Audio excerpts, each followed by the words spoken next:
The 16th of May, Rabbi, First Pirke Avos. Thank you. As we mentioned, this is Rabbi Shlomo Furst. She was summoned out to you trying to resume. This is our first year this morning. We're learning, as we mentioned, Pirke Avos. This is the Maral Miprag in his commentary to the first Mishnah. We're in the review of what the Mishnah there mentions, Ashrecha v'Tovlach, understanding the difference between Ashrecha and what's Toiv. Okay. Yeah. Which we would like to begin to read the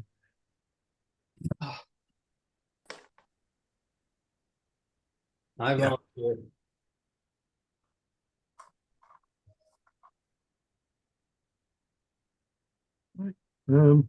yeah, I think we can begin the second paragraph, which we left off, I think, in the middle last time. Good morning, Roy. Roy's with us as well. Okay, so Baruch Hashem. Fine. Okay, v'ma'eza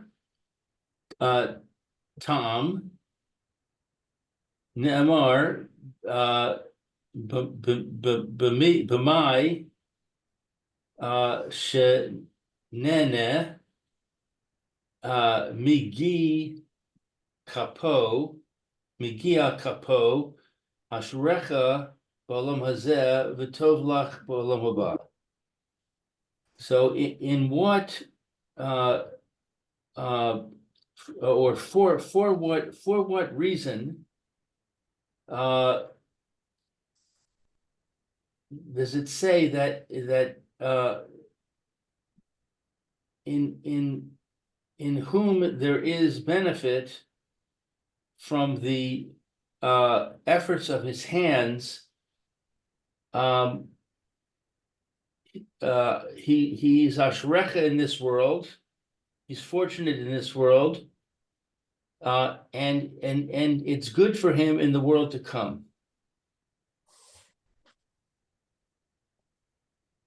Right. So that's as it says in the Mishnah here, based on the pasuk, right?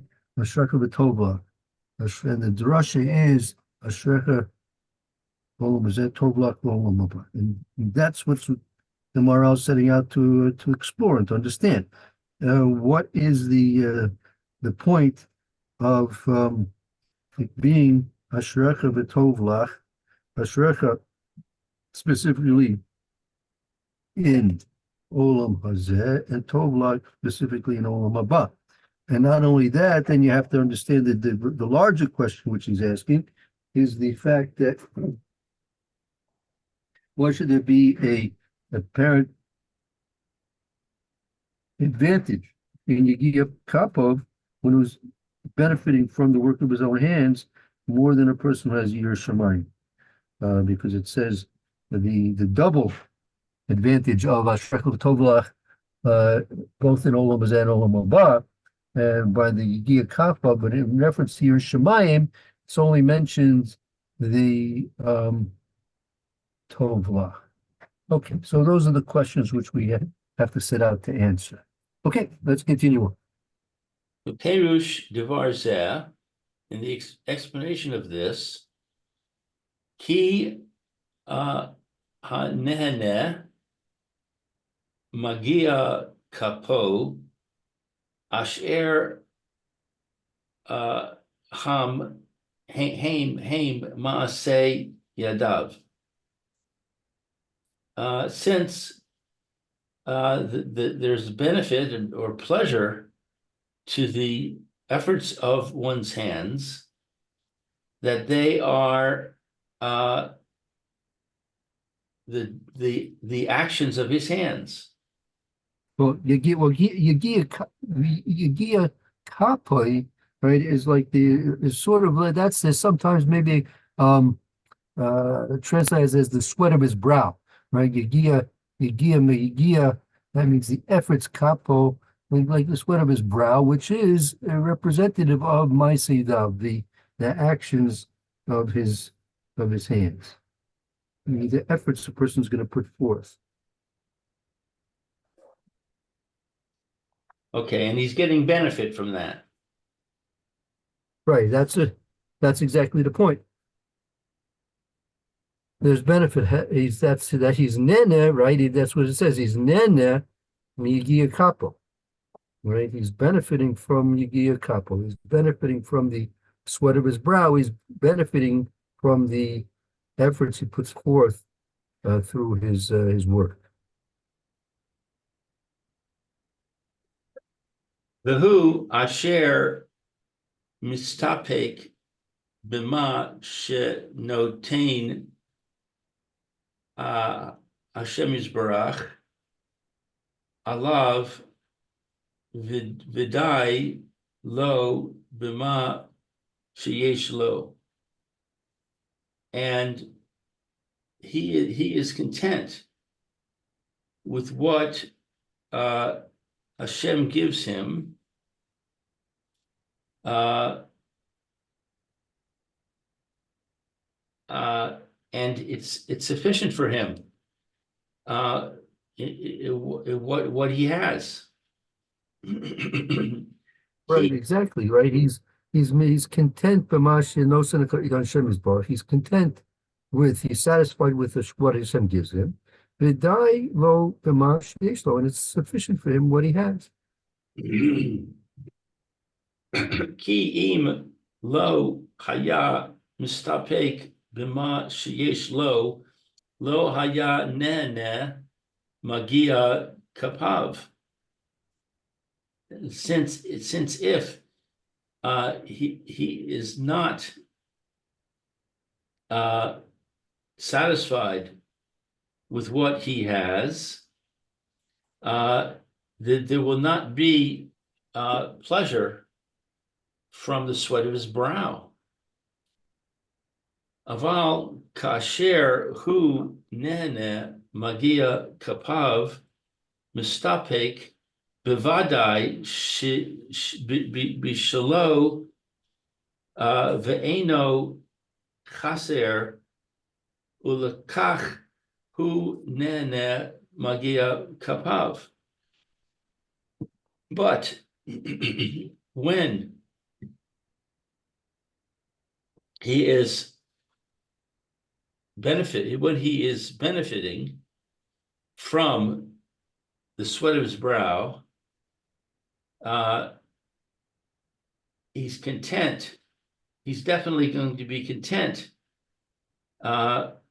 with what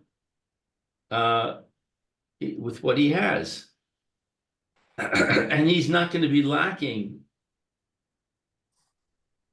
and therefore he is benefiting from the sweat of his brow. Right. That benefit that he gets, migia kapo, from the sweat of his brow, the benefit that he receives is because he's in a status of being content, and he doesn't feel any deficiencies, doesn't feel any need for anything more than what he has. Umipnei zeh shne'amar alav ashrecha ba'olam hazeh v'tov lach b'olam haba. And because of this, it says about him, fortunate is he in this world, and good it is for him in the world to come.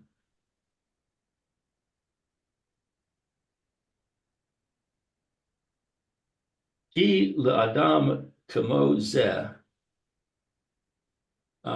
since for a person that it's like this, me achar shehu bria shelema ba'atzmo kasher mora alav midas hahis tapkos shehu below chesron.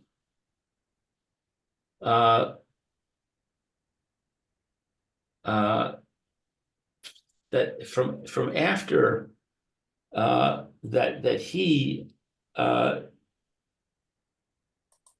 is a completely unique entity, when it indicates concerning him that he has the characteristic of satisfaction, that he is without deficiency.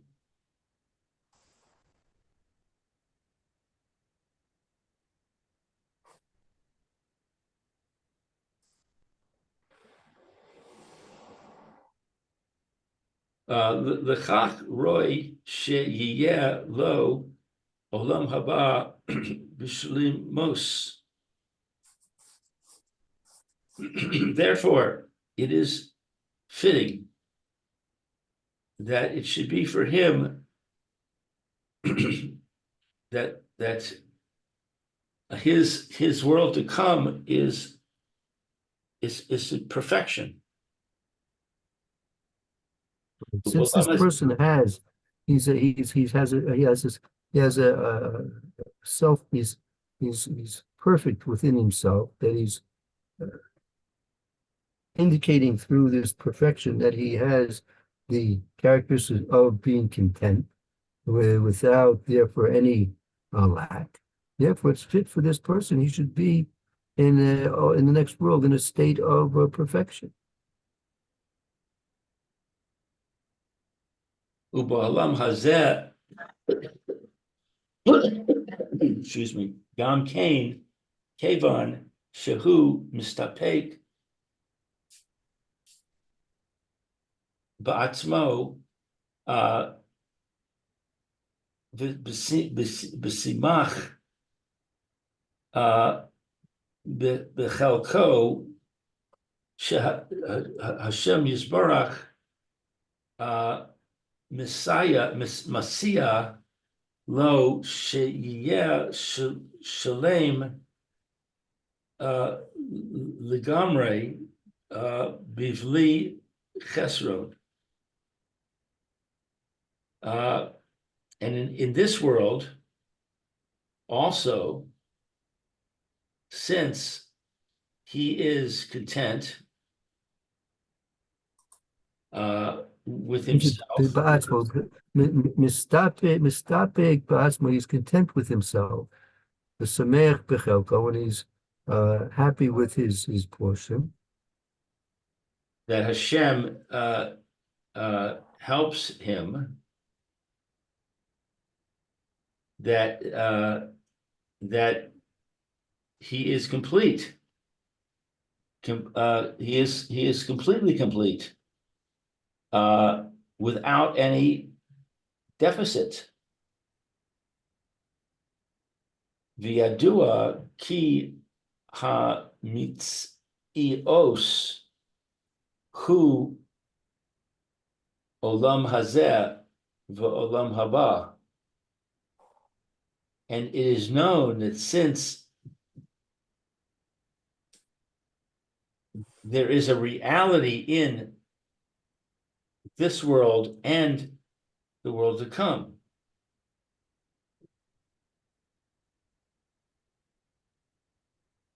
am I translating that correctly? There's a reality.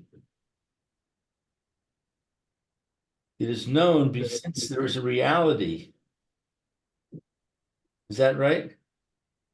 That it's you do a key metzias who olam hazeh olam haba, that it's known ki metzias, the reality is olam hazeh and olam haba, right?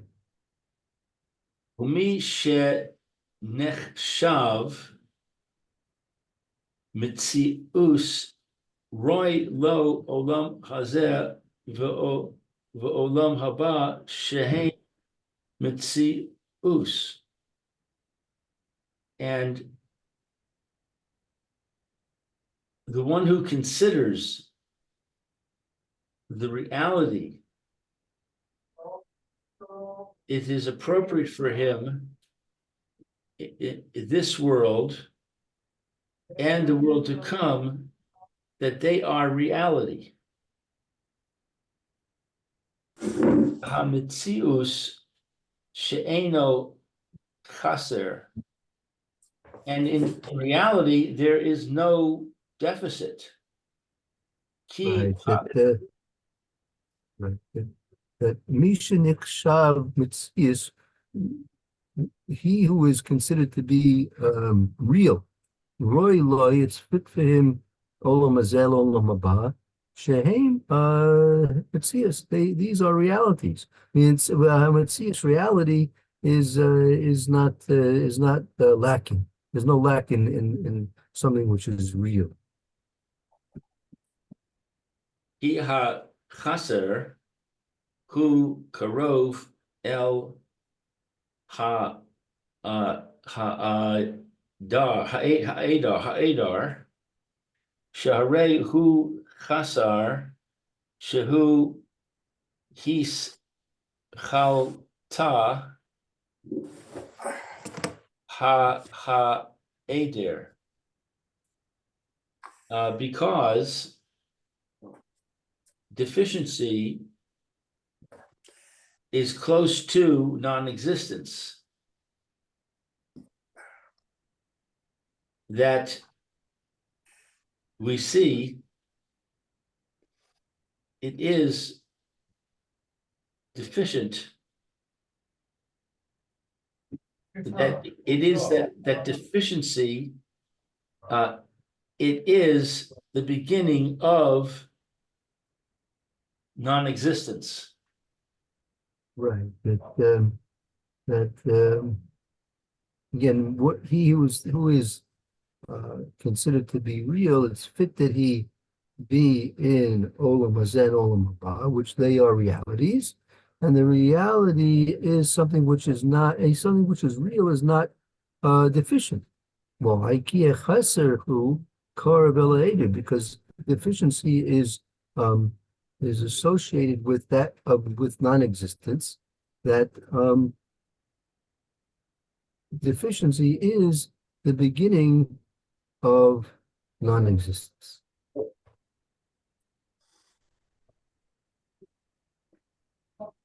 So this, I think, is really a key concept that I don't fully understand what he's saying here with this reality and non-existence. He's introducing these concepts here. Right, right. So you have something a reality. A reality, the way I understand it, reality is not something simply that's in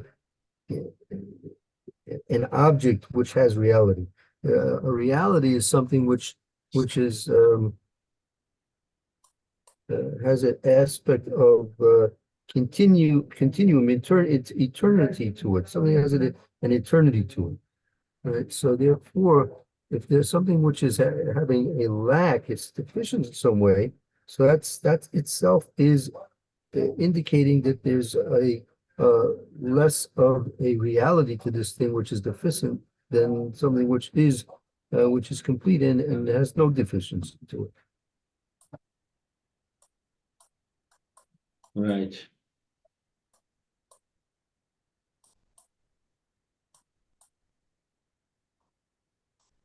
And if someone is happy, if he's content in himself and happy with his portion, then Hashem helps him that he should be completely fulfilled without any lacking, without any deficiency. That's right.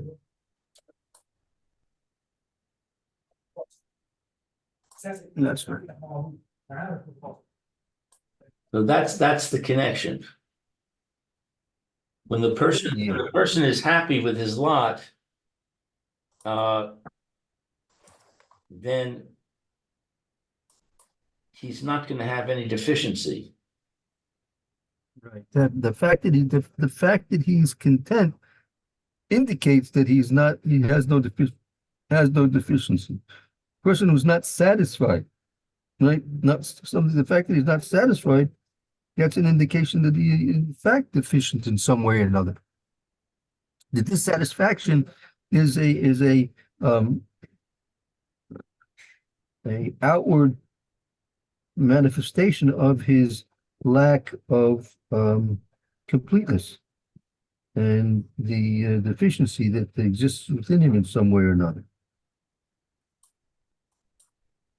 So such a person, oh, by the way, good morning, sorry I'm late. So such a person couldn't, if he's happy with his state, couldn't be a criminal to start off with. But he wouldn't have any Neveras. Yeah, that's right. That I mean, well, I mean, it depends. There are different types of errors which could exist. I mean, there are, um, for example, Shabbos, right? Mhm. One of the cornerstones of keeping Shabbos is that you view that all your week's work is complete and finished, and you have no thoughts of the week's work, right? Mhm. So even though there may be many things during the week which are not complete, and therefore a person could conceivably think a lot about those things on Shabbos, but part of the objective of Shabbos is to have this um, experience of contentment. That even though a person may not have everything done completely to his specifications and his liking, but nevertheless, Shabbos comes in. It should be all considered to be, whatever it's a little bit or whether it's a lot, all of it should be in his eyes as if the is all finished and done with, and he enters Shabbos in a state of contentment. Right, a person who's not going to do that, so it's very likely that he may, like you suggested, transgress. So what if it is that he's not 100% religious and he decides to go in his car to visit somebody, his family in the next village or something like that, or wants to go to the pictures, the cinema, or something like that, or takes the opportunity to buy a book that he wants to read. But otherwise, So he's those with everything. So all those things are deficiencies. He's deficient because he doesn't have that book. He's deficient because he wants to see that movie. He's deficient because he wants to visit those relatives. Right? Those are all those things are various manifestations of deficiencies. Mhm. But that's somewhat misleading, I think, because if he if he walks down the street and visits a family, that's also a deficiency, but he's not doing an avera. Roy's example, that he drives the car, so he's doing an avera, but it's not because of the deficiency. It's because he doesn't keep Shabbos. It's not in his hashkafa.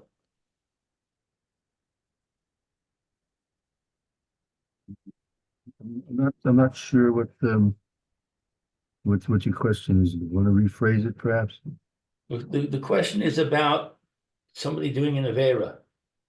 We said Right. that if somebody is happy with his lot and he's content, then he has a certain perfection. And so both Roy and I are wondering, can't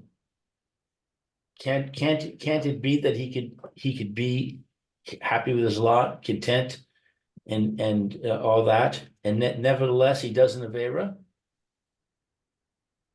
let's say a person overeats. So he goes to work, he earns his living, he gets his money, he buys his food. Everything is fine, he's content, gets hungry, he sits down and eats. But he eats a little bit too much because he gets involved in the eating and it tastes so good. He eats too much. So he doesn't have a deficit, a lack. He's content, but nevertheless, he's doing something wrong. Well, there are different types of affairs. Some may involve um, lack of contentment, say some maybe not, but uh, a person's he gets involved with forbidden relationships. So if he was satisfied within the normal range of what's permissible, he wouldn't get involved with them in relationships. If he was satisfied with kosher food, he wouldn't get involved with non-kosher food. If it was this is what we started off with. This is the whole point of where we're in the middle of this now. Kat darkin shel Torah, pas b'melech tochal, b'mayim b'sura, right? It's Ishan, right? This is the way of Torah, that you have bread with salt and you water with measure and you sleep on the ground, right? So all these things are available for a person who has that contentment, right? Lacking the contentment, so that's going to take a person, as we originally learned when we started this series of documents, that's going to take a person away from the derech of the Torah. The derech of the Torah is that a person should have this contentment, that even with bread with some salt and measured water and sleeping on the ground, right? That he's still in a state of contentment, and since he's in a state of contentment, that allows him, right? That's the Darach Yisho, that allows him to have an association with the Torah. Mm-hmm. So yeah, it all depends on what particular sins involve, and again, we want to work and visit relatives on Shabbos, so so it could be considered a deficit, but that he wants to visit relatives, but not every deficit is necessarily going to lead to a sin. Many sins are going to be done because of deficits, but not every deficit is necessarily going to lead to a sin. So if it's a Certain deficit that doesn't lead to a sin, it's still a deficit, and you're on your way out if you're not careful. Right, exactly. The fact that there's a deficit is essentially something which is, as he says, the deficit chasaron karvela eder. Deficit is a associated with non-existence, right? Deficit is a form of non-existence, right? But I mean, in this example, are we defining the desire to visit his relatives as a deficit? It could be. I mean, he seeks, he feels alone. Person who feels lonely and seeks friendship, right? No, he's just visiting because their family. He's not after anything other than just keeping up with the family. Not, if he doesn't see them, he can see them tomorrow. Say it's his mother. Doesn't It's his mother. He wants to do doesn't necessarily have to be a deficit, right? Not everything that a person does is motivated by deficit. A lot of things are. A lot of things that a person does are motivated by deficit, but not necessarily so. So we have to know what is and what isn't. Well, that's why we've been blessed with a brain to, as they say, use your noodle.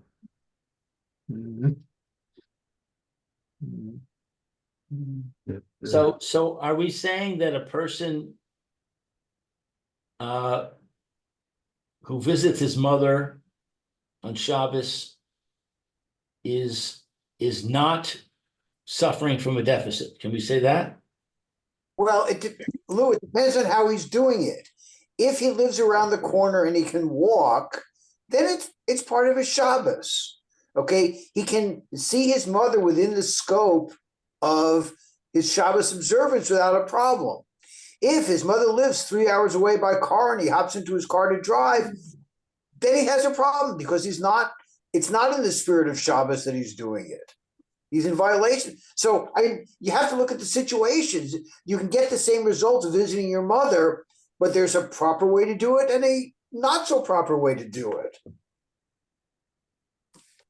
So are we saying that if somebody does not keep Torah, then that is in itself a deficit? Sure. We were put on the earth to observe Torah. The fact that you're not doing it is a deficiency in your psyche, in your goof. There's no greater deficit than that. The Torah is the key to understanding what and how you're supposed to live your life, what you're supposed to be doing with your life, how you're supposed to live your life. Without that the people they're wandering, like the Mesilas Yesharim says, they're wandering in the dark. They're blind. They're both two things. The Mesilas Yesharim, they're blind and they're wandering in the dark. They'll never reach their goal. They don't even know they don't even know they have a goal.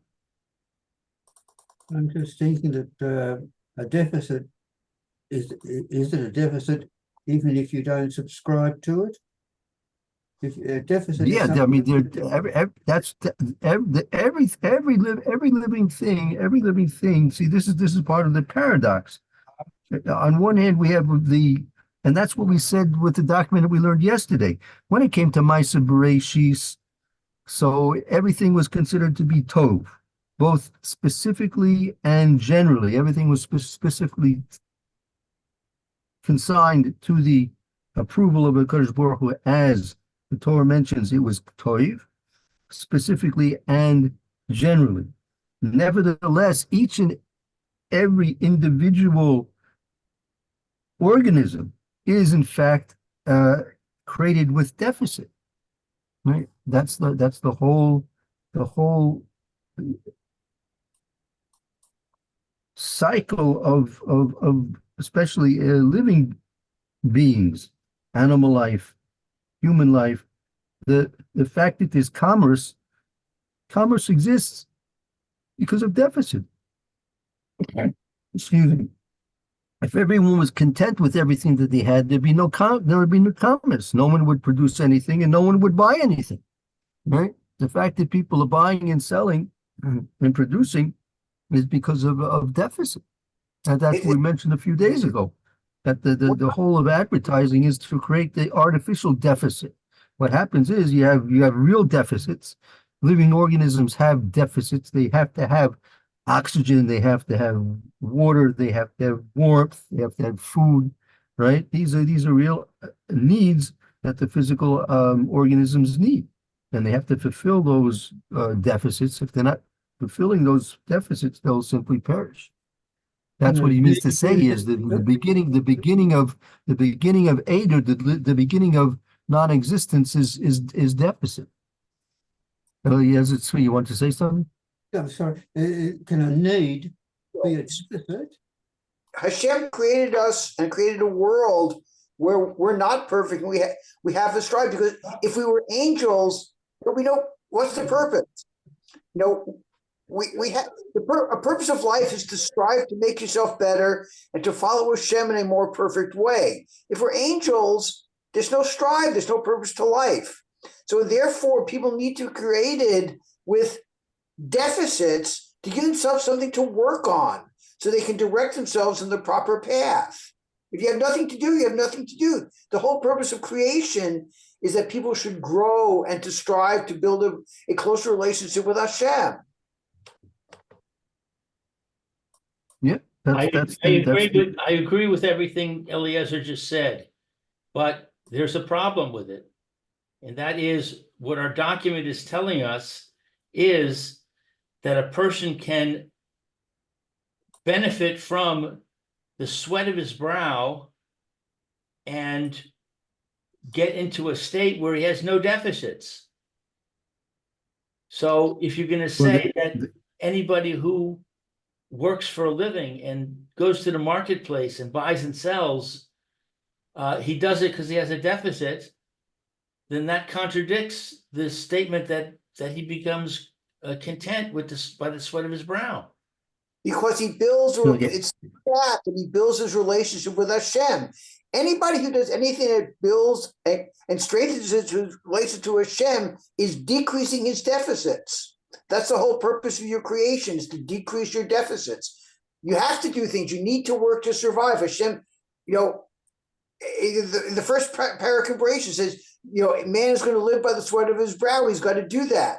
And man can sit and complain about it and just do whatever he wants. Or you say, this was a command from Hashem that this is how I'm going to live my life, and I need to do it to build a closer relationship.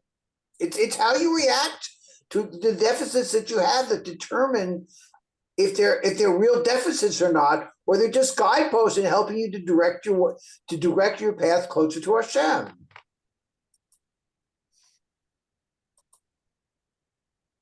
Right. The fact that the deficit is there created in order that there should be a contentment achieved, and that's the goal. The goal is not necessarily to fulfill the deficit. The real goal is to be content, meaning with whatever Hashem Kadosh Baruch Hu gives to a person, in spite of whatever efforts he may be making, right, for his livelihood, to sustain himself and his family, whatever efforts he may be doing, but the real goal is to have that contentment and knowledge that the Kadosh Baruch Hu is really providing for everything. And that creates the relationship with the Kadosh Baruch Hu that's so valuable and so necessary. And without that, it's so very very unfortunate that people spend large. As it says in Pierke Avos, Ezu Asher Misha Hasamech Bechelko. He says, That's right. I'm not striving for the purpose of striving. This is what Hashem gave me. Hashem gave this to me because this is my tafkid in the world. My tafkid in the world is to have these things and to strive to do the best shit I can, given these pluses and minuses that I have. If I'm fulfilling my tafkid, then I'm building a relation to Hashem, in spite of the fact that I'm not an angel. Of course I'm not, but I'm building a relationship with Hashem. I see Hashem as the guiding force in my life. That's what we're here for. Right. That brings us back to our original statement.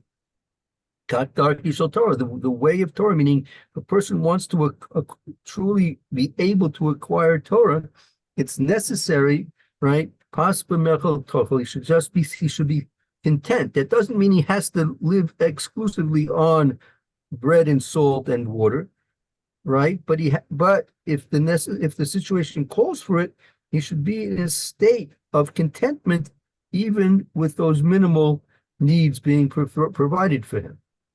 He should still be at content once he's achieved the state of contentment, even if it's going to simply be bread and water, right? And sleeping on the floor. That's the example we use of Rabbi Akiva. We spoke about this last week, beginning of the week. Rabbi Akiva, that he married Rachel, and Rachel's father was one of the richest people in the Klal Yisrael, and he learned that his daughter, who could have married the greatest Talmidei Chachamim of the generation, and he would have been happy to provide for them.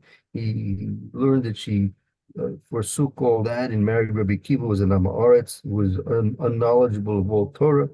So he divorced all association with her and with him, and they were very, very poor. They were so poor that they slept in the straw in the barn, and in the morning they didn't have any recourse except to pick the pieces of straw out from their hairs. And that's what the Gemara says, that the Kadosh Baruch Hu that sent Elio Navi as disguised as a poor person, and came and asked them if they had any straw, because he ostensibly didn't have any straw, and HaKadosh Baruch Hu sent Eliyahu there that they should feel that at least they have something that somebody else doesn't have. So, if necessary, that's what's required, because a person should have that knowledge and that experience of contentment in spite of the fact that it may not be easy, but the fact that they're content with simple bread and water and sleeping on the ground, if necessary, so that contentment will allow them to learn Torah and allow them to grow and become great in Torah. Whereas if a person has all the amenities of life, but he's still not satisfied, there's still something else, something that's greener on the other side, there's something greener on the other side, then he'll never be able to progress and advance in Torah, because his focus is on his deficit. His focus is not on what he has, but his focus is on what he lacks. And if a person's focusing on what he lacks, he'll be siphoning all those energies that are necessary for Torah.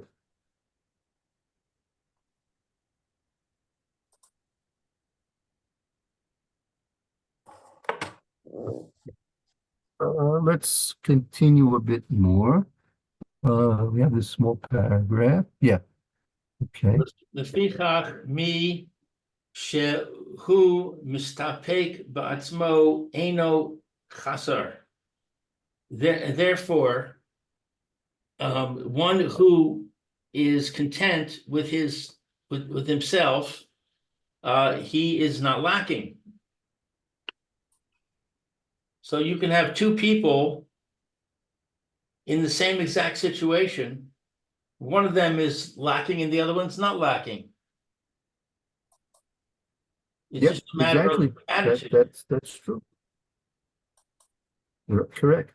That's correct. Ki zehu geder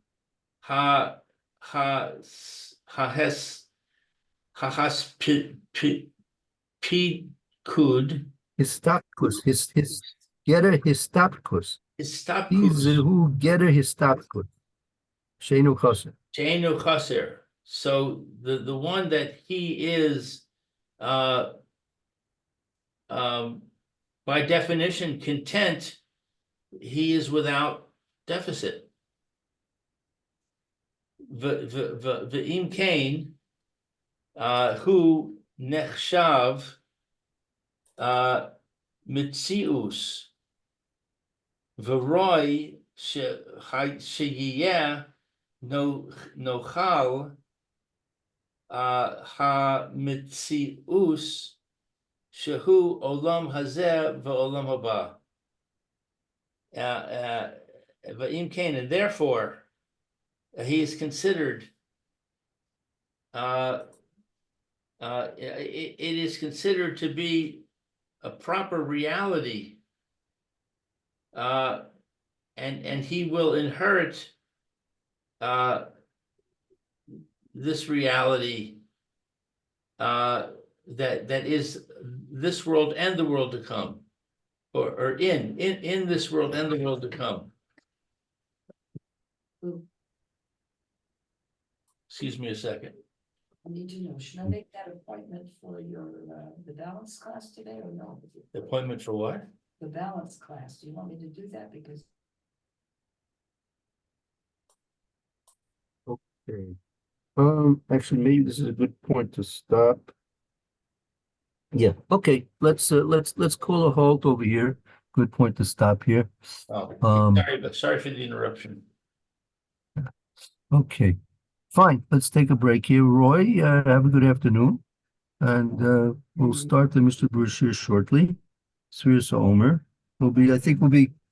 Might be finishing up Sfiras Omer today. We'll see. And then we'll probably return to maybe I'll decide if we'll return to Chelik base. We'll be learning Hilchos Brachos, and or we might spend these few weeks learning Hilchos Yom Tov in preparation for Shavuos. If you have any particular opinion what you'd like to learn, either Hilchos Yom Tov or Hilchos Brachos, let me know, and that may help me make my decision. Thank you. Bye. Let me know one way or the other. Okay, good. Let's take a short break, and we shall continue shortly. Okay, thank you, Rabbi.